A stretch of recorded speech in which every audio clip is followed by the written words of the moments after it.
Hello everyone, welcome back to my channel. My name is Paola and this is my quarterly wrap-up number 2 of 2026. One thing really quickly before we get started, I have a Patreon where if you join, you will get early access to all of my content as well as an exclusive newsletter. There's 3 tiers, $2, $5, and $10. They all get the same benefits. It's just a matter of how much you want to contribute to the channel. I would very much appreciate it if you could support me over there. That's all. Let's move on. In the past 3 months, I have read a total of 15 books, 4 in April, 7 in May, and another 4 in June, which amounted to a grand total of 4,817 pages. In terms of format, 9 were audiobooks, 4 were ebooks, and 2 were physical books. In terms of ownership, 4 were mine, 9 were not mine, and 2 were e-arcs. As for publishing, 12 were traditionally published and 3 were independently published. That means they were either published by a small independent press or they were self-published by the author. In terms of genre, I read a total of 4 contemporary romance books, 3 fantasy romances, 2 romantic suspense, 2 contemporary stories, 1 fantasy, 1 historical romance, 1 mystery thriller, and 1 memoir. On to my projects and categories. Some books fit into multiple, and because I only read half of the amount of books that I read in the first quarter of the year, these are not as thorough as the ones that I did for video number 1. I will leave that link in the description below in case you're interested. But anyway, I'll walk you through it. It's quite easy to understand. Number 1 category is the Vida category, aka Video Everyday April. I read a total of 3 books for these, and they all were flop video ideas, unfortunately.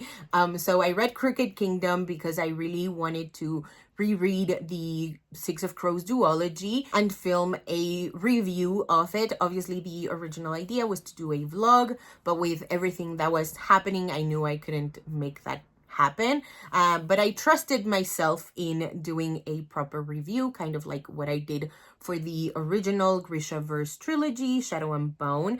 But then I ran out of time and I ended up doing the character quiz, the quote-unquote official character quiz that's up on Lee Bardugo's website. That video was a lot of fun, I'm not gonna lie, but it's not the kind of video that I was expecting of myself, especially after putting in the work of rereading the novels. But oh well. And then the other 2 books that I read were A Turn in the Air by A.H. Cunningham and Criminal Intention Season 1, Episode 1, The Cardigans by Cole McCade. And this one was for an indies video I wanted to do. I was supposed to do a video recommending indie authors instead of just books. And so my goal was to read at least 3 books for every author that I recommended. I was on my way to getting there, but I unfortunately once again ran out of time between filming and editing, and I blame it all on how sick I got in the end of March because I lost my voice, and so I obviously couldn't film a video any of the time. I was sick for like an entire week. It was awful. And so I just had to film as much as I could. I couldn't really film in advance except for the videos that I posted in like halfway through because I went on a little family vacation. But yes, that video is still pending. I still really want to make it, but I won't be rushing myself to do it. The second category is the series, and this one was an accidental project. I read the 3 available novels, full-length novels, because there are 2 novellas in the Mead Mishap series. The Mead Mishap series is made up of That Time I Got Drunk and Saved a Demon,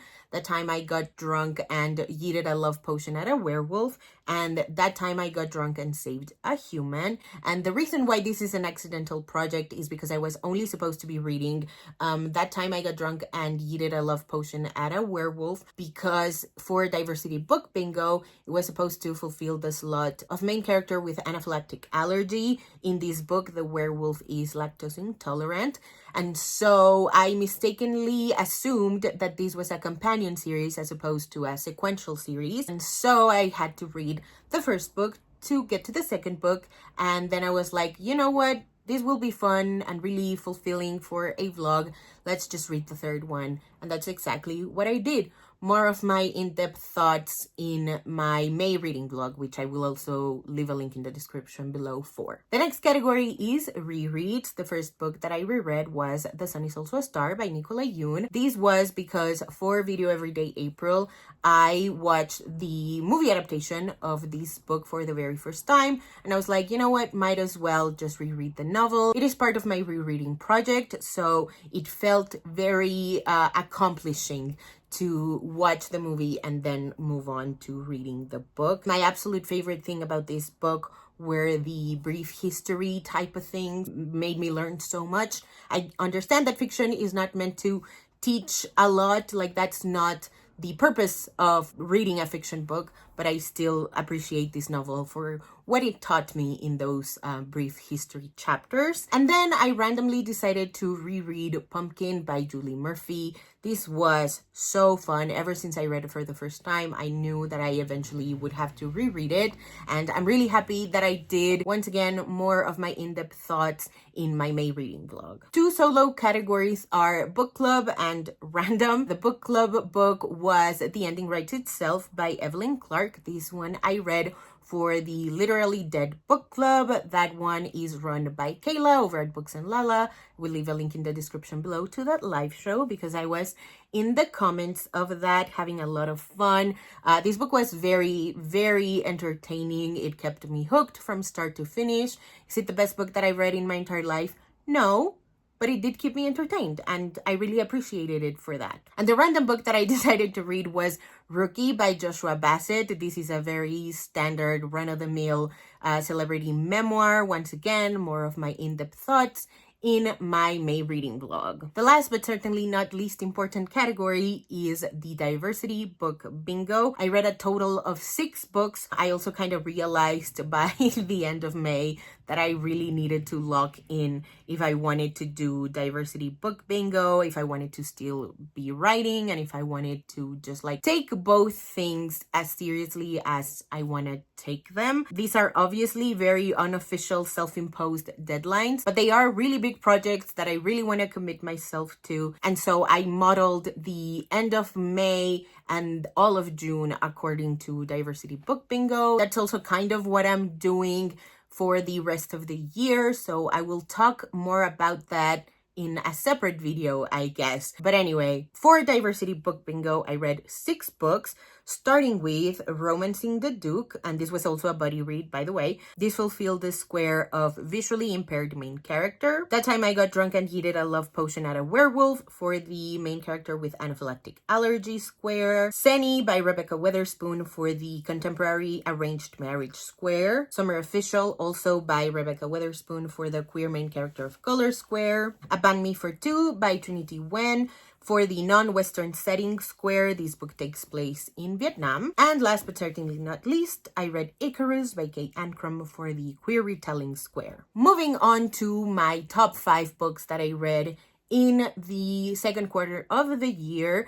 At number 5, I have Crooked Kingdom by Leigh Bardugo. This is the sequel to Six of Crows. It just gave me a new understanding of the characters, something that I wasn't really picking up on the first time that I read it, which was only, I want to say last year. It was either last year or the year before, and I really needed to reread them if I wanted to do a proper review. I wrote most of it, which is the sad part about not being able to film it properly and on time for the end of Video Everyday April. But anyway, yeah, I really love the found family of it all, the characters, the way that they grow so much, but still within the constraints of the society that they live in. It's truly a masterclass in craft as well. Leigh Bardugo is an excellent author. At number 4, I have That Time I Got Drunk and Saved a Human by Kimberly Lemming. This is the 3rd book in the Meat Mishap series, and it's about a demon and a human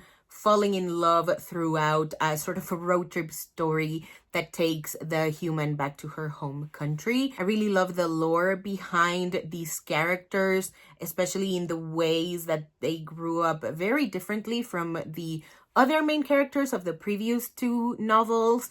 I really enjoyed the physical journey of the sort of road trip and the emotional journey that they go about as their relationship develops. It was really, really fun, really, really solid conclusion to the series. At number 3, I have Romancing the Duke by Tessa Dare. This is an adult historical romance, and it's about Izzy and Ransom, who are forced to live together after Izzy's dead uncle left her a castle in the wheel. Unfortunately, this castle already belongs to Ransom, and so it's about them begrudgingly working together to figure out what exactly happened for this to be the situation that they're currently living in.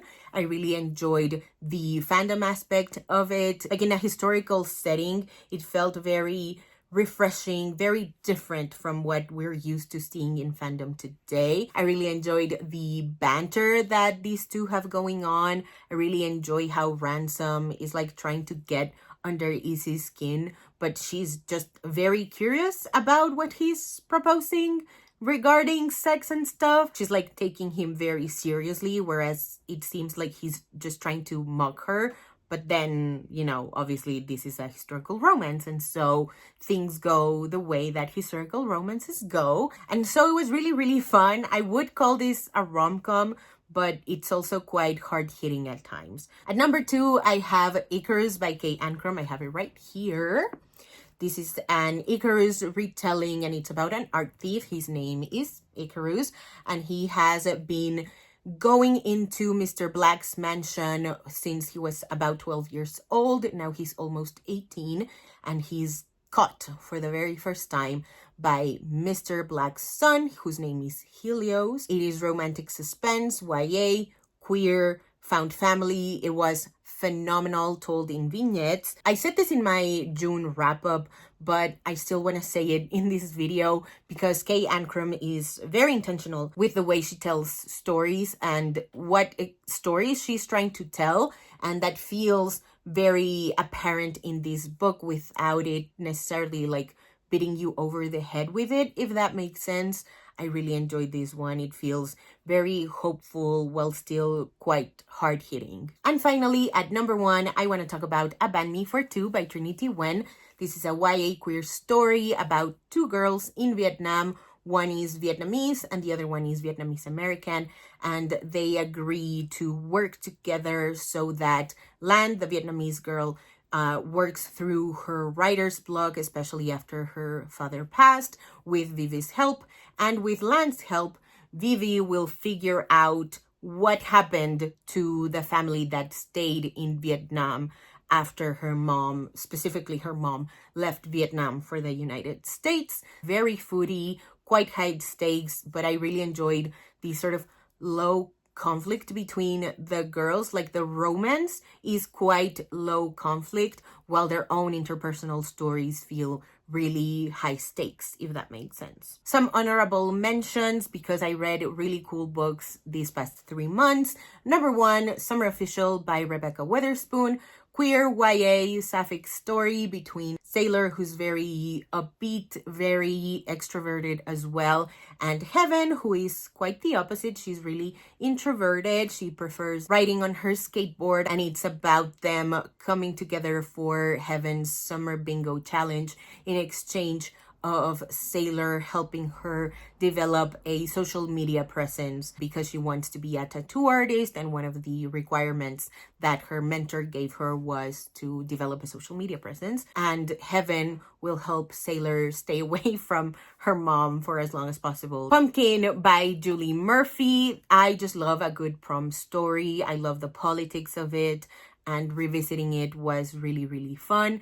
I really love how wrong Waylon is about pretty much everything around him other than the fact that he wants to be himself. I really enjoyed the queerness found in this small Texas town, the continuation of Willow Dean's and Millie's stories respectively from Dumpling and Pudding, and obviously the romantic side plot. And last but certainly not least, I want to give a big shout out to The Sun Is Also a Star by Nicola Yoon.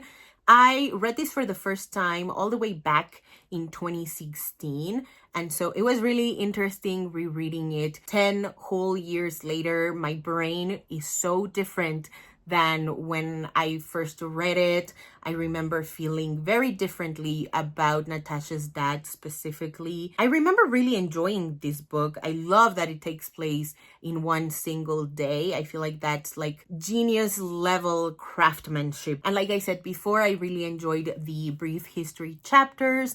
I really love getting a glimpse into the people that are around, like orbiting the universe that Natasha and Daniel are living in for just one day. And before I go, because I am running out of time, I want to talk very quickly about the new books that I got in the past 3 months. First, Together We See by Ari Tyson. I am currently attempting to read this book for Summerween. My brain is just not focusing on books the way that it was in June. I don't know why. This is a murder mystery YA set in Costa Rica, featuring Bribri indigenous main characters. I also got Yours Insatiably by Avida Weiss, and this was described as an office monster romance story. I also finally bought Ransom My Heart by Meg Cabot. This is a book that Mia writes in her senior year. I believe this is her senior project, and Michael Moscovitz reads it, and he tells her that she's kind of like the Stephen King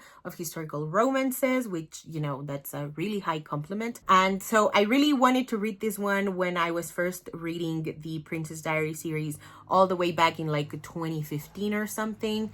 And now that I'm planning on rereading them, I knew I had to read Ransom My Heart once and for all. And I'm really happy that I own it now. Another book that I got was The Duke Who Knew Too Much by Grace Calloway. And this is because of this Threads post. It says, The Duke Who Knew Too Much by Grace Calloway, aka the one where she's a plucky girl detective and he's a slutty duke. And she walks in on him doing some dirty shit with his mistress. And she thinks it is non-con because she's a virgin who can drive. And she's like, women's rights. And he's like, to get off. And then the mistress dies mysteriously and she's like, see, he's a murderer. And he takes her to ye old BDSM club and goes, see, I'm not a murderer. I just like freaky sex. Is free today. So shout out to Difficult Woman Reads on Threads for recommending me this book because I got it for free and I cannot wait to check it out. Last but certainly not least, I got 2 Julian Winters titles, number 1 being Last First Kiss. I believe this is his second adult romance novel, and I pre-order Find My Way Down to You, which comes out August 4th, and I believe it's an Orpheus and Eurydice retelling featuring 2 queer boys. I am fairly certain this is YA. Alrighty, that is it for today's video. Thank you guys so much for watching. If you haven't already and you'd like to, go ahead and hit subscribe. I'll see you in the next one. Bye!